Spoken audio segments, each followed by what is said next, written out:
Covid का समय चल रहा है, रूम्स में ज़्यादा लोग नहीं आ रहे हैं, कैसा दिख रहा है फ्यूचर आपको?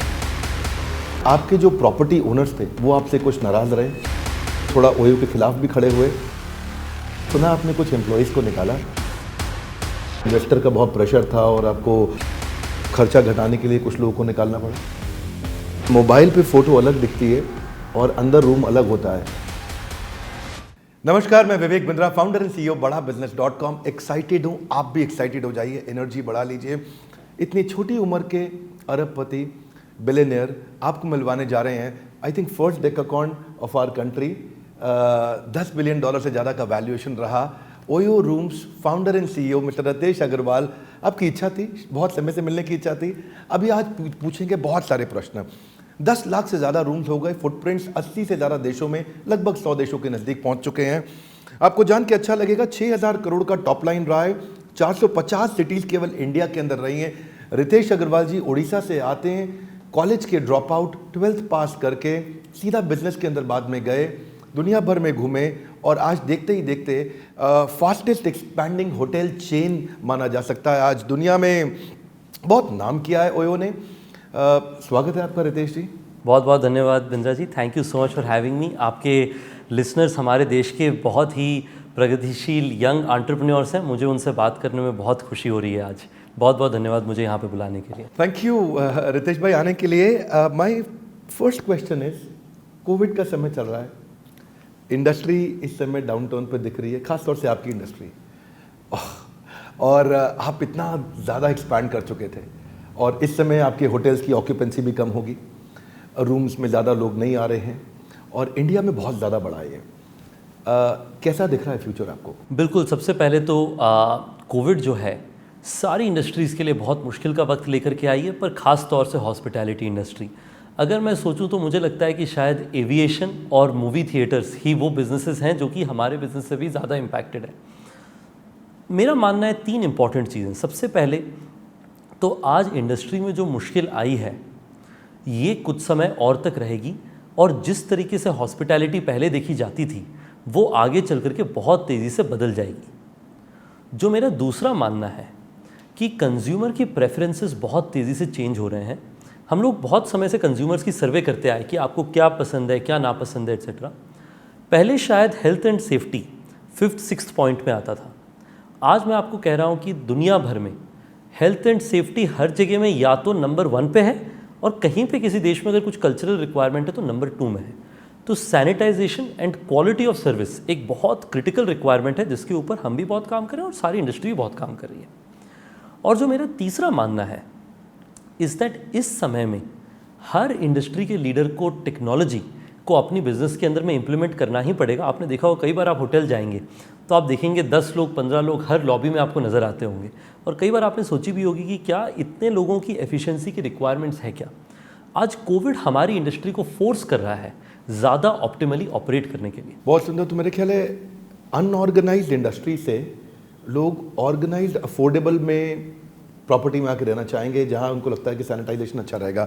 कितना एज है आपका सर? अभी मैं 26 साल की उम्र। 26 साल। So amazing. 26 साल के सेल्फ मेड बिलियनियर से आज आपको मिलने का मौका मिल रहा है। रितेश जी, आगे क्वेश्चन पूछने से पहले मैं ज़रा बैकग्राउंड दूंगा। बड़े 5 स्टार होटल्स का टोटल एड्रेसेबल मार्केट साइज 10% से कम था, और छोटे होटल्स मुंबई में रहना कठोर है, और मुंबई में रहते हुए आपने 600 से ज़्यादा प्रॉपर्टीज़ वहाँ बिल्ड करी, डेवलप करी, और एक बड़ी मार्केट को आपने एक्वायर किया। पर जैसे जैसे बड़ी मार्केट को एक्वायर करते हैं और जैसे जैसे आप स्केल करते हैं, स्केल करते वक्त कई बार अगर कोई गलती को स्केल कर दें तो वो बड़ी हो जाती है। तो ऐसा कई बार हमने अखबारों में पढ़ा और सुनने में आया कि आपके जो प्रॉपर्टी ओनर्स थे वो आपसे कुछ नाराज़ रहे और वो थोड़ा ओयो के खिलाफ भी खड़े हुए, और उन्होंने कहा कि ओयो की प्राइसेस चेंज होते रहते हैं, और आपने एक समय पे उनको कमिटेड रेवेन्यू का भी नंबर दिया था जो कि पूरा नहीं होने पे उनको मुश्किलें हुई, और ये झगड़ा बीच में कुछ दिन के लिए बढ़ता हुआ दिखाई पड़ा था। फिर आपने इसको मैनेज कैसे किया? बहुत अच्छा सवाल है बिंद्रा जी, और मुझे लगता है कि आपके व्यूअर्स के लिए भी ये इंटरेस्टिंग होगा, क्योंकि भारत के अंदर में अगर आप देखें तो बहुत सारी कंपनी नहीं हैं जो कि छोटे छोटे बहुत लार्ज इकोसिस्टम्स के साथ पार्टनर करती हैं। हमने भारतवर्ष में सिर्फ 19,000 होटल और होम ओनर, दुनिया की जो हमारी 93,000 है उनमें से लगभग 19,000 हमारे पास सिर्फ भारत में हमारे पार्टनर्स हैं। तो मैं इस हमारे जवाब को 4 हिस्सों में बांटूंगा। सबसे पहले ओयो का जो प्राइमरी बिजनेस मॉडल है, जो कि छोटे होटल्स होते हैं उनको हम लोग जाकर के 4 से 5 चीज़ें मुहैया करवाते हैं। हम उन्हें काम देते हैं, हम उन्हें ब्रांड देते हैं, हम उनकी जो थर्ड पार्टी दूसरी वेबसाइट्स में मार्केटिंग होती है, चाहे वो ऑनलाइन ट्रैवल एजेंट हो, ऑफलाइन ट्रैवल एजेंट हो, उसमें मार्केटिंग में बेहतरी के लिए मदद करते हैं। हम उन्हें तकनीक देखते हैं चेक इन चेकआउट और वो सारी सिस्टम्स के लिए, और हम उनकी CRM customer relationship management, loyalty programme ये सब मैनेज करते हैं। जो ओयो का बिजनेस मॉडल काफ़ी समय से रहा है वो ये है कि हम आपको ये 5 सर्विस देंगे। इन सब के द्वारा आप देखेंगे कि आपकी ऑक्यूपेंसी 30 से 40% यानी कि 2 से ढाई गुना पहले से बढ़ जाएगी हमारे साथ जुड़ने के बाद। वो करने के लिए हमें आपसे ब्रांडिंग, हमारी टेक्नोलॉजी आपके होटल में रहना और प्राइसिंग, ये 3 की सिस्टम्स हमें एनेबल करने की ज़रूरत पड़ेगी आपके होटल में ऑलमोस्ट एंटायरली। ये हमारा प्रोपोजिशन रहा हमारे पार्टनर्स के लिए, जिसमें आपको जानकर के बड़ी इंटरेस्टिंग चीज़ रहेगी। 95% जो हमारे होटल पार्टनर हैं भारत देश में, जनवरी के आसपास भी प्राइमरीली हमारे साथ नॉर्मल रेवेन्यू शेयर कॉन्ट्रैक्ट में थे। लगभग 5% होटल ऐसे थे जहाँ पे मिनिमम गारंटी या ऐसा कोई चीज़ का प्रावधान था। मैं इस बारे में भी वापस आऊँगा। तो मतलब वो 5% ही नाराज थे, लेकिन आवाज़ बड़ी हो गई। तो नाराज़गी जो है 95% के 5% में था और 5% के 5% में था, तो टोटल 5% में था, पर नाराज़गी दोनों तरफ थी और मैं दोनों के बारे में बात करूँगा। यानी कि 5% के 5% में नाराज़गी थी और 95% के भी 5% में नाराज़गी थी। सो आई थिंक आपका क्योंकि वॉल्यूम बहुत बड़ा हो गया है और नंबर इतना बड़ा हो गया, रेवेन्यू आपने इतना बड़ा कर लिया, स्केल इतना बड़ा कर लिया कि थोड़ी सी नाराज़गी बड़ी होकर दिखने लग जाती है। बिल्कुल, क्योंकि आप देखिए भारत में हमारे पास में 20,000 पार्टनर्स हैं। अगर आप 20,000 पार्टनर्स में अगर हमसे 5% या 3% ओनर्स भी नाराज़ हैं तो those are hundreds of hotels, और ये हमारी जिम्मेवारी बनती है कि हम हर होटल ओनर के साथ में जो भी कोशिश करके हमारी बेस्ट पॉसिबल रेजोल्यूशन दे पाएँ। कैसे फिक्स किया आपने इसको? तो देखिए 2 बड़ी प्रॉब्लम्स हमारे पार्टनर्स की भारत में निकल करके आई, जैसा कि आप भी मुझे बता रहे थे जो आपके सजेशंस थे। सबसे पहला सवाल जो कई बार उठता है, इसकी आपकी पॉलिसीज़ कई बार चेंज होती रहती हैं। जैसे कि मान लीजिए हमारी 3C पॉलिसी हो, जो कि हमारे कस्टमर्स को अगर सर्विस बुरी मिलती है तो हमारे पार्टनर को क्रॉस मिलता है, जिस पे अगर आपने अच्छी सर्विस दी तो आपको अवार्ड भी मिलता है, और अगर आप बुरी सर्विस देते तो पेनल्टी भी मिलती है। और इस तरह की कई सारी छोटी छोटी पॉलिसीज़ हों। तो इससे कस्टमर तो थोड़ा खुश हुआ, करेक्ट, लेकिन होटलियर परेशान हो गया। करेक्ट। तो कस्टमर तो बहुत खुश हो गया क्योंकि उन्हें पता है कि पार्टनर इंश्योर करेंगे कि उनकी सर्विस अच्छी रहे। बट पार्टनर के लिए ज़्यादा मुश्किल ये नहीं थी कि उन्हें कस्टमर को सर्विस अच्छे देने की ज़रूरत है। उनका सवाल ये था कि आप आकर के हमसे डिटेल में बात करिए इस चीज़ के लिए। देखिए, आपको समझना पड़ेगा कि भारत में इस तरह की जो बड़ी इकोसिस्टम्स हैं, वो ई-कॉमर्स कंपनीज़ में हैं या ऑनलाइन राइड हेलिंग कंपनीज़ में हैं।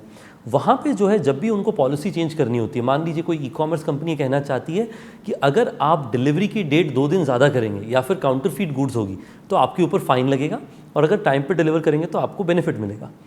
यही चीज़ मेरे पार्टनर्स के लिए अक्रॉस इकोसिस्टम मेरी communication bye means of electronic means did not fully work. उसमें हमने ये सीखा कि मेरे एक छोटे परसेंटेज ऑफ पार्टनर है, चाहे वो स्मॉल परसेंटेज ऑफ पार्टनर, चाहे 10% हो, 15% पार्टनर हो, जो चाहते हैं कि हम उनसे जाकर के बात करें इस बारे में। उनको इससे तकलीफ नहीं है कि हम कस्टमर को बेहतर सर्विस देना चाह रहे हैं और हम हमारे पार्टनर्स को अलाइन करना चाह रहे हैं उसके लिए। पार्टनर्स मतलब आप होटल ओनर्स की मैं बात कर रहा हूँ कि हमारे होटल ओनर्स का सबसे बड़ा ये था कि आप बात करिए इस बारे में। तो इसके लिए अभी हमने क्या किया बिंद्रा जी, हमने एक सैम टीम सेटअप किया है। इनका काम है account manager, strategic account manager. इनका काम है अकाउंट मैनेज करना हर प्रॉपर्टी को, इंश्योर करना कि अगर जो हमारे पार्टनर्स को फ़ोन में ज़्यादा बात करने की ज़रूरत है या उनसे एक स्पेशल पर्सनलाइज्ड एक्सपीरियंस की ज़रूरत है, जब भी कोई पॉलिसी हम चेंज करें, हम उनके साथ बियॉन्ड द लीगल रिक्वायरमेंट उनसे फ़ोन में भी बात करें। और उसके साथ साथ पहले हम ये कहते थे कि अगर ये पॉलिसी चेंज हो रही है, आपको अगर ये पॉलिसी नहीं पसंद है, हमारे और पार्टनर के पास में, दोनों के पास में 30 दिन का नोटिस पीरियड रहता था कि हम दोनों नोटिस दे करके साथ में डिसॉल्व कर सकते हैं कॉन्ट्रैक्ट को। हमारे पार्टनर्स ने कहा कि रितेश जी 30 दिन बहुत कम है, हमें जो है कम से कम 2 महीना का या 3 महीने का वक्त लगेगा ये सोचने के लिए, क्योंकि बड़ा डिसीजन है मेरे बिजनेस के लिए। तो हमने समय भी अभी एक्सपैंड कर दिया है कोई भी पॉलिसी चेंज का। पर दैट सेड, कस्टमर की इम्प्रूवमेंट के लिए इकोसिस्टम में हर तरह की कंपनी पॉलिसीज़ लेकर के आती है in order to ensure integrity रहे। और मुझे नहीं लगता हमारे पार्टनर्स को उससे प्रॉब्लम रहा, हमारे पार्टनर्स को उसकी कम्युनिकेशन और एंगेजमेंट के तरीके में प्रॉब्लम रहा और उसके ऊपर हमने इंप्रूवमेंट्स करी। मैं समझ रहा हूँ कम्युनिकेशन का जो प्रॉब्लम है वो ऐसा है कि जो होटल का ओनर है उसको अपना बिजनेस तो करना आता है, होटल चलाना आता है, पर आपके online contract, online communication change, online policy, आप में टेक कंपनी, आप लोगों ने स्पीड से उसको बिल्ड किया। बहरहाल ये समस्याएं आती हैं और आपने इसके कई उपाय निकाले, मुझे अच्छा लगा सुन करके, और आपने चीज़ें फिक्स करी। आपके अभी पार्टनर्स का सेटिस्फैक्शन लेवल कैसा है इस समय? मुझे बहुत खुशी है बिंद्रा साहब ये बताने के लिए कि पिछले 2 महीने में लगभग 84,000 रूम्स और 3600 न्यू पार्टनर्स आकर के हमारे साथ जुड़े हैं। और जो हमारे पास्ट वाले पार्टनर्स थे उनकी लॉयल्टी हमारे साथ में बढ़ी है। उसके मेरे हिसाब से 3 बड़े कारण हैं। सबसे पहला, हमारी जो फीडबैक ऑफ पॉलिसी और रिकॉन्सिलिएशन थी उस पर हमने बहुत बदलाव और इम्प्रूवमेंट किया था जनवरी से ही, तो उसका जो रिज़ल्ट है हमारे पार्टनर्स में अभी दिखना शुरू हुआ था और हमने कई सारे लोगों के लिए नया वर्जन अभी रिसेंटली भी रिलीज़ किया है। दूसरा जो मैंने चीज़ देखी कि हमारे पार्टनर्स को बिज़नेस की रिक्वायरमेंट और ओयो का सपोर्ट आज के दिन में और ज़्यादा चाहिए, जिस कारण से हम लोग हमारे पार्टनर से और डीपली जुड़ते जा रहे हैं। तीसरा जो सबसे इम्पॉर्टेंट चीज़ है, इस हमारे पार्टनर्स ने इस बार रिबेट्स भी मांगी कि हमें थोड़ा थोड़ा आप फीस में रिबेट्स दीजिए, जिससे कि हम उन पैसों को हमारे होटल में कहीं पे निवेश करने में लगा सकते हैं। तो हमने सिर्फ एक ही कंडीशन रखी कि आपको अपना होटल अगर अनलॉक के समय आप खोलते हैं तो उस समय हम आपको थोड़े पैसे रिबेट करेंगे। हमने 24 करोड़ रुपए हमारे पार्टनर्स को भारतवर्ष में रिबेट दी और हमारा होप या इंटेंशन ये था कि अगर लोग होटल खोलेंगे उस चीज़ को वो सैनिटाइज स्टेज में इन्वेस्ट करेंगे और वो सैनिटाइज स्टेज से लोगों का 1.5 टाइम, जैसे मैंने आपको कहा, रेवपार इंप्रूवमेंट आ पाएगा। बट दैट सेट, हमारी जो मैंने 2 प्रॉब्लम बताई, एक प्रॉब्लम की तो हमने बात कर ली थी। जो दूसरा प्रॉब्लम कई बार हमारे पार्टनर से आता है कि आप ना बहुत कम दरों में रूम्स को बेच देते हैं। उसमें एक बहुत इंटरेस्टिंग चीज़ ये है कि जब हम इस इंडस्ट्री में पहली बार आए थे बिंद्रा जी, तब एक प्राइस 6-6 महीने 8-8 महीने के लिए रहती थी। इसको कहा जाता था सीजन टैरिफ्स, कि हर 2 सीज़न होती थी, दोनों सीज़न की अलग अलग टैरिफ रहती थी। जबकि अगर आप एयरलाइन देखें या कोई भी इंडस्ट्री देखें, वहाँ पे एक बड़ी इंप्रूवमेंट ये हुई कि दिन में ही 20 बार प्राइसेस ऊंच नीच हो जाती हैं। तो इसको कहते हैं डायनामिक प्राइसिंग। तो हमने डायनामिक प्राइसिंग हमारे होटल्स के लिए लेकर के आए, जिसमें सडनली जिस होटल में 6 महीने एक प्राइस रहता था वो डेली 4-5 बार प्राइस बदलता। इसका मतलब क्या है? आपने कई बार, अगर आपके व्यूअर्स कई सारे होंगे जो लोग बड़े शहर में, किसी शहर में अगर रेंट लेने जाए अपार्टमेंट, तो हमेशा कोई ना कोई लैंडलॉर्ड से मुलाकात होगी जो कहेंगे कि अगर आप 50,000 रुपये से कम कहेंगे ना, मैं अपार्टमेंट खाली रख दूंगा पर आपको रेंट में नहीं दूंगा। यही थॉट प्रोसेस जो है कई बार होटल में भी आ जाती है कि ये रूम को मैं 3,000 रुपये के नीचे नहीं रेंट करूंगा। बट अगर उस रात वो रूम नहीं भरा तो अपॉर्चुनिटी कॉस्ट लॉस्ट है। इसलिए मैं हमेशा कहता हूँ 1,000 रुपये में 80% की ऑक्यूपेंसी का मतलब है ऑक्यूपेंसी मल्टीप्लाई ARR, यानी 800 रुपये का रेवपार, और 3,000 रुपये पे 20% की ऑक्यूपेंसी यानी 600 रुपये का रेवपार। ये बेहतर है कि आप 1,000 रुपये में 80% कमरे बेचें। ये हमारे कई सारे पार्टनर समझते हैं, 90% से ज़्यादा पार्टनर समझते हैं। उनका ऑक्यूपेंसी 55% ज़्यादा रहता है, ARR जो कि डेली रात का रेंटल होता है वो 10% कम रहता है, और रेवपार जो कि ऑक्यूपेंसी मल्टीप्लाई बाय ARR है वो 44% ज़्यादा रहता है। ये हम लोग 90% से ज़्यादा ओनर को समझा सकें। कुछ हमारे पार्टनर्स हैं जो इससे पूरी तरह से अलाइन नहीं है या उन्हें ये पूरी चीज़ समझ नहीं आई है। ये उनकी प्रॉब्लम नहीं है, ये हमारी प्रॉब्लम है। और आई थिंक वो आपसे एक्सपेक्ट करते हैं कि आप फिजिकल कम्युनिकेशन को बिल्ड करें। करेक्ट।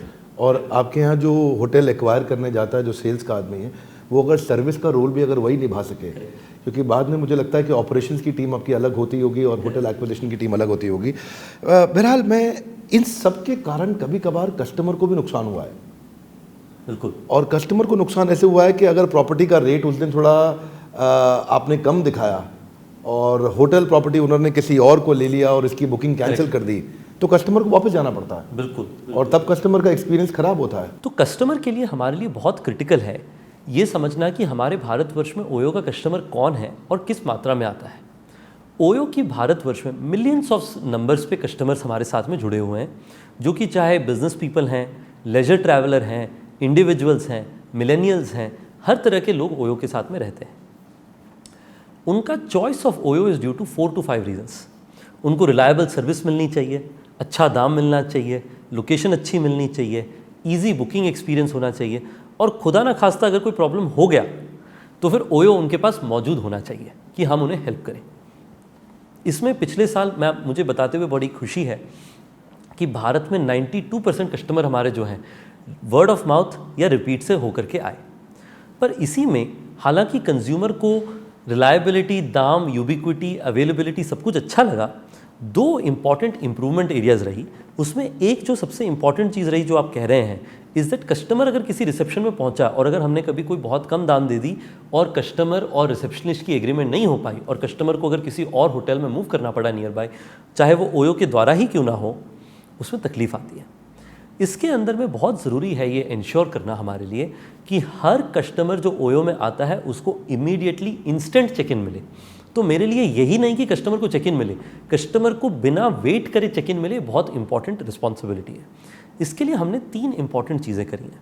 सबसे पहले, किसी भी होटल में अगर हम ये देखते हैं कि ये इंस्टेंस 2 बार होता है, हम वो होटल को हमारी नेटवर्क से जनवरी के बाद से हटा देते हैं। हम लोगों के लिए 2%, 3% कम होटल पार्टनर्स के साथ या होटल ओनर के साथ हम काम करें, हमें चलेगा, बट हम चाहते हैं कि हमारे कस्टमर को कोई भी तकलीफ ना हो, क्योंकि कस्टमर हैं उसीलिए हम और हमारे पार्टनर्स भी हैं। क्योंकि बाकी 98% पार्टनर जो अच्छा काम कर रहे हैं वो इसका पेनल्टी क्यों भुगतें जब वो 1 या 2% ओनर से ऐसी कोई गलती हो जाए।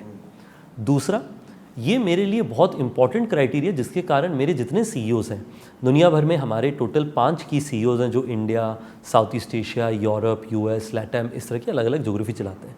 ये प्रॉब्लम थोड़ी इंडिया फोकस रही या कुछ चैलेंजेस रहे, तो इसमें ऑलमोस्ट हर रोज़ मेरी हमारे भारत के सीईओ से डिस्कशन होती है कि कल के कस्टमर्स में किसी को तकलीफ आई क्या।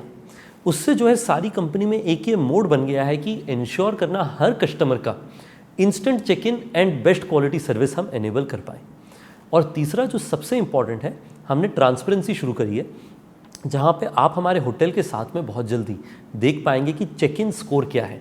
जिससे कि इस महीने तो अगर कोई प्रॉब्लम होगी तो होटल रहेगी नहीं हमारे पास में, बट पास्ट की इश्यूज़ भी आप ट्रांसपेरेंटली देख पाएंगे। इन सबसे हमारा सिर्फ एक ही रिक्वेस्ट है या एस्पिरेशन है, इस कस्टमर्स को 99.999% प्लस कॉन्फिडेंस हो कि अगर वो ओयो आ रहे हैं उनको एक रिलायबल, ट्रस्टवर्दी एक्सपीरियंस मिलेगा। इस पे पिछले 5-6 महीने में बहुत अच्छा काम हुआ है, बट मैं मानता हूं कि ऐसे कुछ हमारे इश्यूज़ पिछले साल के एंड में और कुछ थोड़े बहुत इश्यूज़ इस साल के अर्ली में भी थे, बट हम इसे बहुत तेज़ी से इंप्रूव कर चुके हैं। देखिए, ये तो पक्का है कि कस्टमर को कॉन्फिडेंस रहता है कि अगर मैं किसी प्रॉपर्टी में जा रहा हूँ तो ओयो के को शिकायत करूँ तो मेरी सुनी जाएगी, उसको ये कॉन्फिडेंस तो रहता है। मैं ये भी मानता हूँ कि आपने इसको अफोर्डेबल ग्रेट एक्सपीरियंस देने का प्रयास किया। एयरबीएनबी के मुकाबले में इस तरह से भी अच्छा मानता हूँ कि वो एक कमर्शियल प्रॉपर्टी होती है तो उसका रखरखाव अच्छा होता है, बजाय कि वो एक रेजिडेंशियल किसी मकान मालिक के साथ में हो। परंतु फिर भी ऐसा भी कभी होता है कि मोबाइल पे फ़ोटो अलग दिखती है और अंदर रूम अलग होता है। ये गलती ना हो, इसके लिए आप क्या कर रहे हैं? बहुत अच्छी सवाल है ये भी।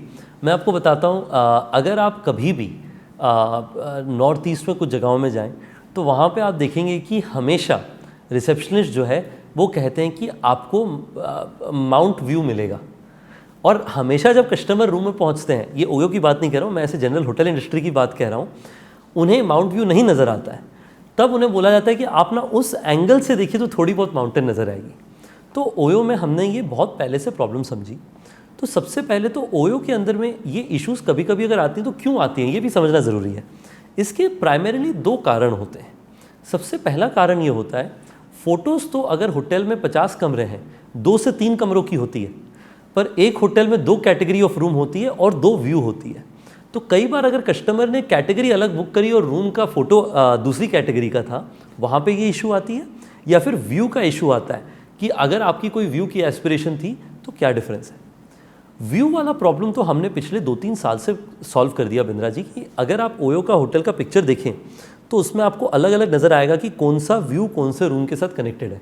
उसके कारण मुझे बड़ी खुशी है कि अगर आप ओयो के साथ नॉर्थ ईस्ट जाएँ तो अगर आपको माउंट व्यू बोला जा रहा है तो आपको माउंट व्यू ही मिलेगा। पर जो दूसरा इशू है वो बहुत रियल है कि आपकी 2x रूम आपने बुक करी, जबकि आपने जो है फ़ोटो देखी 3x वाली रूम की। तो उसके लिए हमने अभी क्या किया है, अगर आप हमारी फ़ोटोग्राफ देखें तो उसमें हमने अलग अलग बटन्स बना दिए हैं और उसके अंदर जो है 2x रूम की अलग फ़ोटोज़ आ गई हैं और 3x रूम की अलग फ़ोटोज़ आ गई हैं।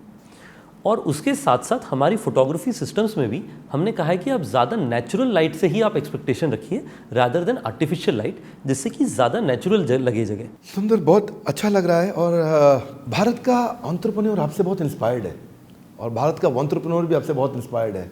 पर मैं थोड़े बीच बीच में कठोर प्रश्न पूछ रहा हूँ। मेरा अगला प्रश्न है, मैंने सुना आपने कुछ एम्प्लॉयज़ को निकाला और पाथ टू प्रॉफिटेबिलिटी के लिए चलते वक्त आपने काफ़ी रिस्ट्रक्चरिंग किया, जिसके कारण काफ़ी सारे एम्प्लॉयज़ गए।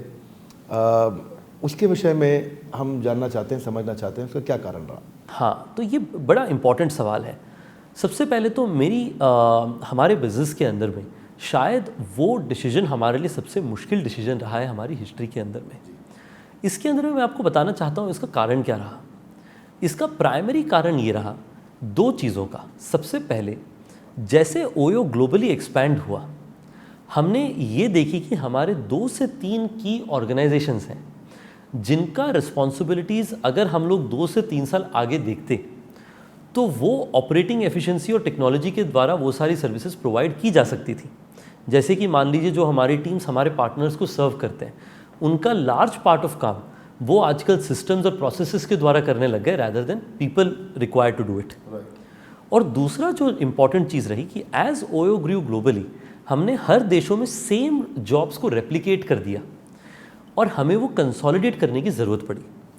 ये दोनों चीज़ सच्चाई है कि हम लोग अगर इसे और बेहतर तरीके से प्लान करते तो हमें ये इशू नहीं आता। तो मेरे लिए एक बड़ा सवाल था, हर साल के एंड में हम लोग सारी हमारी टीम साथ में मिलकर के बात करते हैं कि हमारी चैलेंजेस क्या हैं और हमारी अपॉर्चुनिटीज़ क्या हैं, यानी कि हमने क्या अच्छा किया जिसको हम डबल डाउन करें और हमने क्या अच्छा नहीं किया जिसे हम इम्प्रूव करें। सो 2019 में हमने क्या अच्छा किया, हमने बहुत तेज़ी से ग्रोथ करी, बहुत कस्टमर्स और पार्टनर्स जुड़े, बहुत प्यार मिला हमें, दुनिया भर में बड़े देशों में आ गए हम, रिपीट रेट अच्छी रही। पर इम्प्रूवमेंट क्या रहा कि हमारी ओवरऑल सिस्टम एंड प्रोसेस को हम स्ट्रीमलाइन कैसे करें, क्योंकि अगर हम प्रोसेसेस स्ट्रीमलाइन नहीं करेंगे तो अगर 2 जने सेम काम कर रहे हैं तो दोनों में से एक जने को तो तकलीफ होती ही रहेगी। तो at some point of time आपको स्ट्रीमलाइन करना पड़ेगा, not just for the company but for the individuals as well.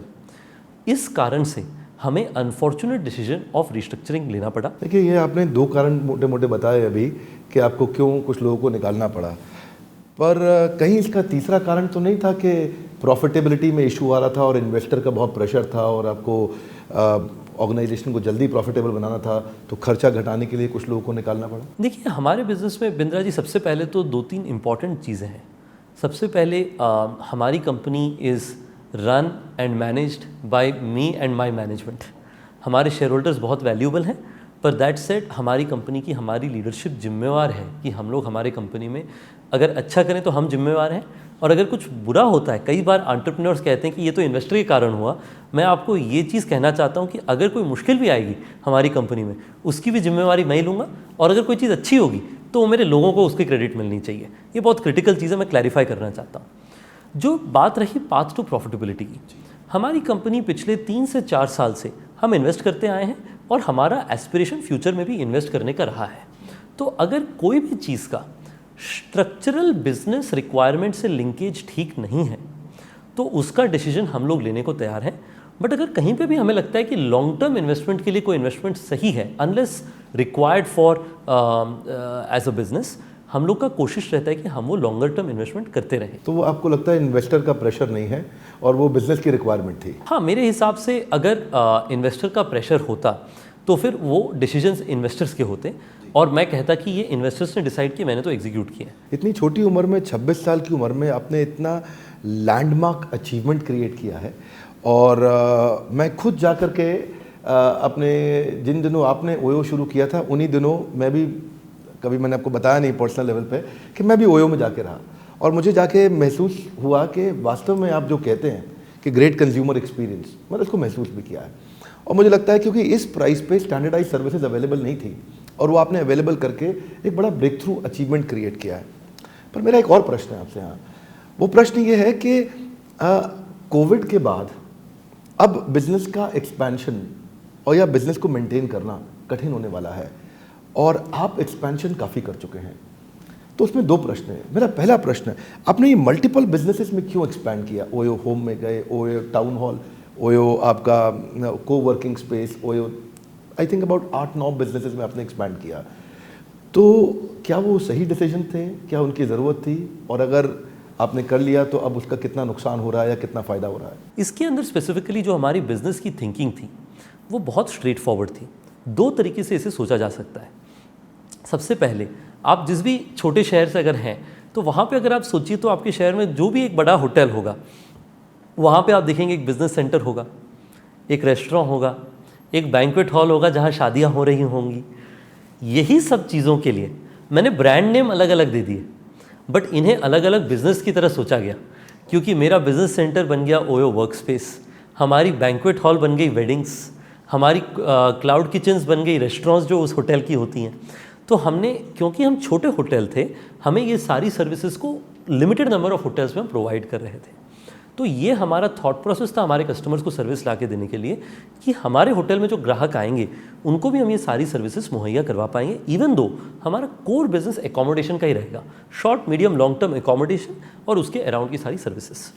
और जो दूसरा तरीका है सोचने का इज़ दैट ये सारे बिजनेसेस के जो हमारे इकोसिस्टम पार्टनर्स हैं वो भी सेम ही थे, यानी कि हमारे सेम होटल मालिक के ही किचन स्पेसेस थे, उन्हीं के बैंक्वेट हॉल से आपको सुन के बड़ी इंटरेस्ट मिलेगी।